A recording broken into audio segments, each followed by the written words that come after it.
going on, people? I'm back in the mad scientist lab. Look at this giant mess that I have over here. And that's some of the stuff I've put away. Playing with my little 143s and doing some testing and tuning. And something came in the mail that I wanted to show you guys. And let's take a look at it. We'll do a review on it as always. And you guys tell me what you think. Is it worth the money or not? Hey guys, what's up? We got the track out. And when you have a track, you review new stuff. We got something cool from Mixgo. This is the Sniclo two-wheel drive car that I just got in the mail today. I don't know if they have caught on to the fact that I'm an up-and-coming RC mega famous YouTuber with almost 1,000 subscribers, but thank you, Sniclo, for sending me the shirt. I'm wondering if I now have to say nice things and say the honest truth about this, or do like some of the other big YouTubers and just skim over the details and say this is the nicest thing since sliced bread. Let's go for it. So, awesome case. I really like the really nice case. So I wish all little cars came with this. And what I want one of you manufacturers is to make a case to carry a bunch of 143s. Well, I'll show you my other case in a minute. It'd be nice if one of you made a case to carry like 4, 5, 6 143s with a couple of remotes. That would be nice. Anyway, here we go. Let's see what's in here. It's got a nice little pocket. It's got enough for a couple of cars. So I guess both of these cars can be run by the same remote. We got some stickers, instruction manual, QR code, and then this cool thing that you're gonna hang from your mirror on your cool new sports car. So here's the car. I think it looks really good. It is a nice looking car. See, it's got a little FPV camera in here. If you want to see the FPV action in this car and a review on the FPV, go over to Beaver's Hobby Channel. Is a famous channel. I think he's got 30 or 40,000 subscribers. What made him famous was the K989 stuff. So Beaver, I am saying hello to you, sir. So it looks really good. It's got front suspension that is super, super soft. And the rear suspension is definitely stiffer. So let's take a look at it. It's really nice. So far, so good. It is magnetic. Check this out. Boom. And right now I have it unclipped from the lights because I don't need the lights to run the car around. And allegedly what I heard is that, where is it? It's somewhere over here. I think it's right here. You can remove the receiver and put in different receivers to run different remotes. I have no plans on doing so. I'm just going to use this remote anyway. It is almost like a mini Z if you think about it. So like a old mini Z MR02 had kingpin suspension, and the back is a T-plate. So it's got suspension, which is fantastic, and it's got a diff, which you can't really see that it's working unless I kind of hold it here. So I'm gonna just try to hold this with my fingernail. See how the tires are moving, the opposite directions. But it is kind of crunchy. If you listen to it, it's definitely not a smooth diff. I'm trying to figure out why it's not smooth. I may take it apart one day and work on it, but I don't feel like it. And it's got this odd design for the springs here. It's a little stiff in the back. I personally don't think it's needed. Maybe we'll try to run it with the springs and without the springs and see if there's any difference. It does come with a set of extra tires. And I did notice that if you see, I have to open this up. It's got the charger, a little, like all the other cars that you get at this scale, you always get like a little screwdriver I don't know what this thing is for, probably to cover something up if you take the camera off or something. But it has racing tires, 2 pieces. Oh, soft. So these are probably for the rear. And they are a different style. So if you remember, the style of the wheel on the car is more like a BBS. I wish they would have painted them. Almost like a BBS LM, if you're familiar with that. And these are more like a TE37. So these are hard. Yeah, so these front ones with the place for the bearing are the fronts. The ones with like a little mini Z oval slot, those are the rears. So these are rear and front. So, and you can kind of feel it when you're touching the tires. They're definitely a harder compound than the back. And if you put it on like RCP, you can kind of slide the front a little bit. The back is really like glued on there. It's got a lot of grip. The tires seem really grippy, potentially too grippy. So let's do this. Let's turn it on real quick, and then we'll do another take to show you how it runs on RCP, right? If you want something to beat around the house on hardwoods or concrete or something like that, all-wheel drive's the way to go. The only reason I would have a rear-wheel drive car is to actually race it on something like an RCP track, or convert it into a drifter. I'm not an FPV person, so if you're looking for FPV content, I'm probably not your guy.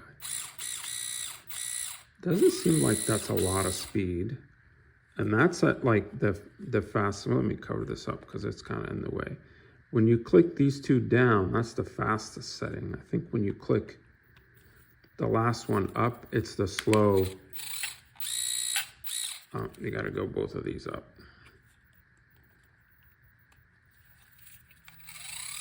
That's the slow setting.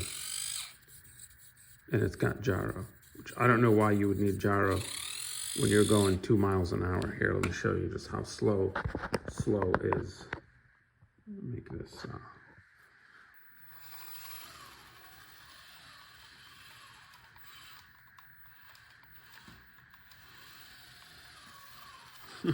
Slow is exceptionally slow. Then you have a couple of other items. Let me see if I can kind of zoom in here. On the remote, got steering trim was great. Steering dual rate is a really nice feature on these cars. I wish like a Gia Bell cars had that steering dual rate, so you can turn up or down the steering based on how much you want to steer it. Throttle dual rate, throttle trim, those are cool, but I don't think they're as important. This is if you pair other cars to it, steering reverse. Then you can bind here, and then here's where you can do some of the things. You can turn on and off lights, you can turn the gyro on and off, or you can make the car go fast or slow. The manual will tell you how to do all that. I think this is the lights, which if they're connected, let's see, let me connect them. Let me connect them real quick. I think it goes in here like this. Doesn't take much to undo this connection. All right. I do like the magnetic body mount system. It sits a little high. I would find a way to get it down here. The front would be easy. You just put some shims underneath the kingpin, and you can probably drop it a little bit so it looks better. The back, I don't know what to do to make it lower a little bit. I'd have to think about that. All right, let's see if the lights work now. I think this button is the lights. Oh, maybe this one is the lights. It's a work in progress here, guys. I've never really messed with this. I just kind of took it out and looked at it for just a minute. All right, let's see. Any of these maybe? Oh, look. They are working. And then, yep, so this is flashers. The second one here. kind of cool if you want to do flashers. I think the first one is maybe just regular lights. Oh, it does reverse. All right, and then let's see.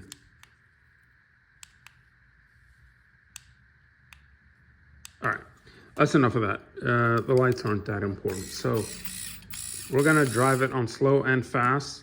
Let's get the camera in position. Let's get the car on the track and let's see how it does. All right,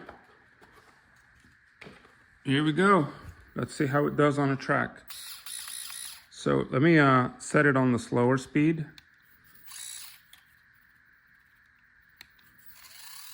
We'll do one lap at slow, and then we'll do the next lap on fast. All right, ready, go. I need to turn down up the steering dual rate real quick. It needs more steering. Oh, I turned it down.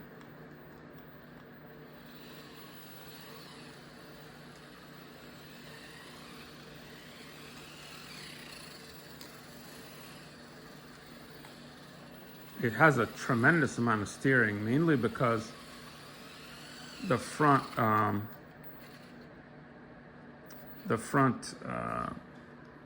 suspension is too soft. All right, let's go full speed.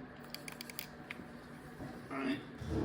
Now the gyro is off, which really don't need a gyro on a surface like this. So let's see how it does. Did you hear that? The diff is slipping. That's not good.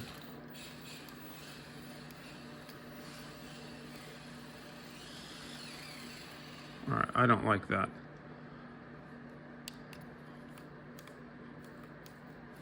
I'm trying to turn off that signal. It's really, really annoying. I'm wondering if it's this one. No? This one? That's the full. Oh, I think it's this. All right, here it is. All right. This is what's going on. There's a toggle switch here. This is how you turn the lights on. And to go back, you do the different glow colors. Back, center, back, center, back, center. Yellow. And off. And then forward. So forward, on, more, like a high beam, and then off. So let's do a high beam. It's got the, and then I'm gonna turn down the steering dual rate because it's a little bit fast. All right, I'm gonna move my hand out of the way.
with the Gyro.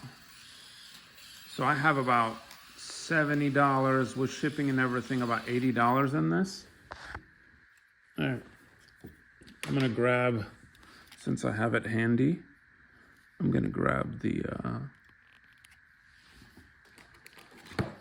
I need to get this remote control.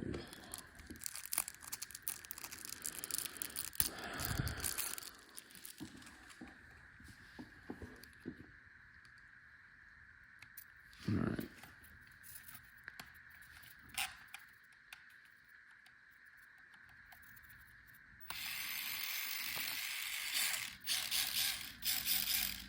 All right, this is the Gyro board on the Whoosh RC car.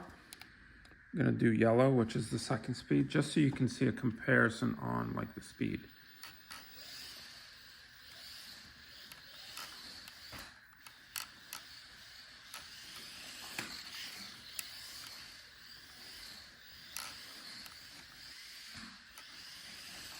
This is the yellow speed, and this is full speed at red. All right, check this out.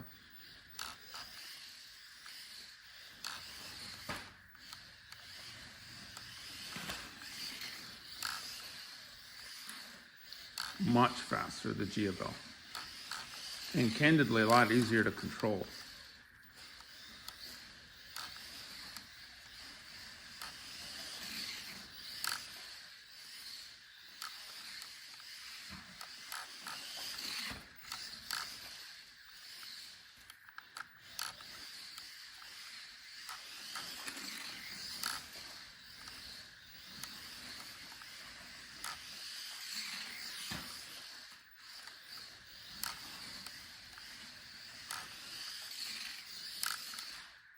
There you go. So, I don't know. I mean, I think maybe if you get the FPV goggles, it would be like a really cool toy to own. But if you want to race it on an RCP track, it's got some work. I think part of the big reason is it's got a mega tiny pinion. The pinion is small. It's got like maybe 5 teeth. So if they introduced a new rear pod, so Sniclo, if you're listening, if you give us an adjustable rear pod with bigger pinions and a smoother differential in the back and an ability to adjust the durometer of the front tires, maybe even harder, less grippy tire, this thing could actually be really good, but it does need work to perform out of the box. So let's run it again real quick just to show you.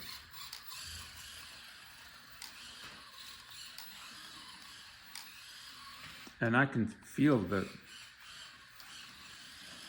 the differential is slipping, and it's got too much turn in.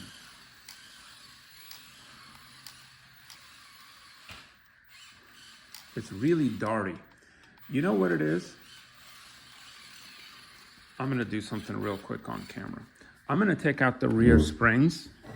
This reminds me of Mini Z's. If your front is too soft and your rear is too stiff, the cars are really darty. Like every time you turn, the car just switches directions like, like you're driving a squirrel. So I'm gonna take out the rear springs and make the back a little bit softer. And let's see if it improves the way it drives real quick. I'll be right back. I'm gonna do this live on camera. Take out these springs here, you see them? They're what's making it stiff here. All right, so I'm just gonna get in there with a pair of small pliers. Pull it out. And pull them out. You see them? Hopefully I don't lose these things. But then again, if it drives better without them, we don't need them. All right, so now, oh yeah, it's a lot softer. This is probably the way it should have been out of the factory. I don't know why they made it so hard. I would imagine this would, a little bit stiffer front and a little bit softer rear would make the car drive better. But let's just try it as is now. It's definitely a lot softer. Actually, it might have some droop when you set the car down. It might actually fill that fender gap. All right, let's try this. Turn it on. All right. See, is it still paired? All right. All right. So let's try to drive it now with the softer rear end without the springs. Oh yeah, definitely much smoother. It's not as darty, but as you can see, it's got way too much grip. I mean, I'm not even going that fast and the car is flipping on RCP.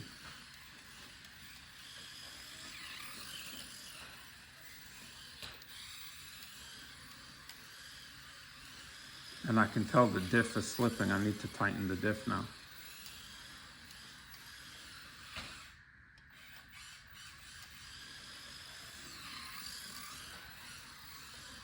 I mean, it's not bad, but I definitely like the all-wheel drive ones better. Definitely not a DNANO, that's for sure.